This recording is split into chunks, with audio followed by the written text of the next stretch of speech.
Working capital management involves managing the cash requirements of a business to ensure that it will be able to sustain its operations in the short to medium term. Working capital is defined as current assets less current liabilities. If the result is positive, it means there are more current assets than current liabilities, and these assets are funded by longer-term debt or equity. It therefore shows the amount of an organisation's capital that is working to fund short-term operations.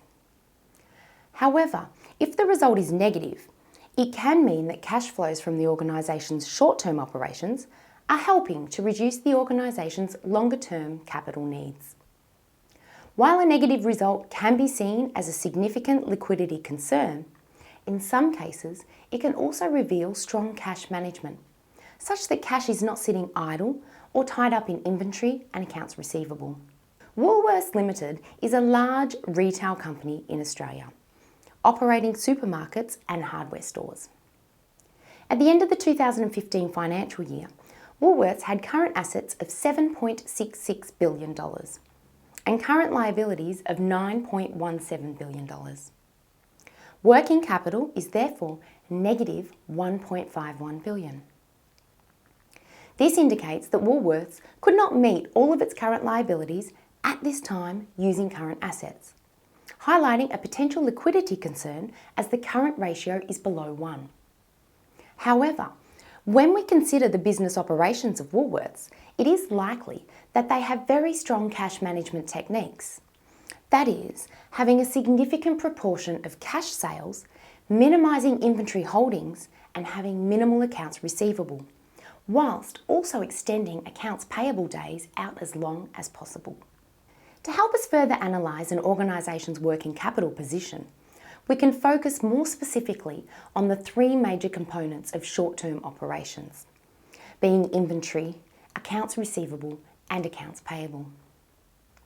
Here, we can calculate the cash cycle and the operating cycle. These allow us to determine the organisation's funding gap. That is, how long and how much the organisation needs to fund its short-term operations from longer-term capital funding sources. The cash cycle determines how long it takes from the initial inventory purchase to the collection of cash from sales. The operating cycle, also referred to as the cash conversion cycle, deducts the time taken to pay suppliers from the cash cycle, helping to calculate the net time that cash is tied up in this process.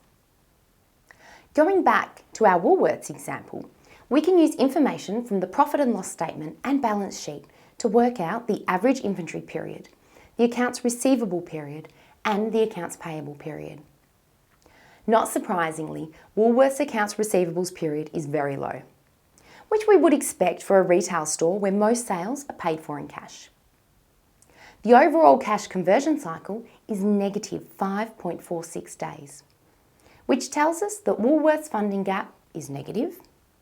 That is, it is able to purchase its inventory, sell it to customers, and receive payment before it makes payments to its suppliers.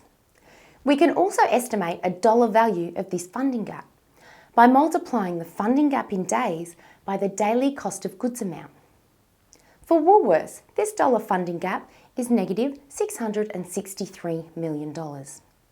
This highlights that Woolworths generates cash funding from its daily operations, which reduces the need for it to rely on longer-term capital injections. To recap, understanding working capital is very important for an organisation. It helps determine the efficiency of cash management from daily operations and also whether access to additional longer-term capital is required in order to fund operations.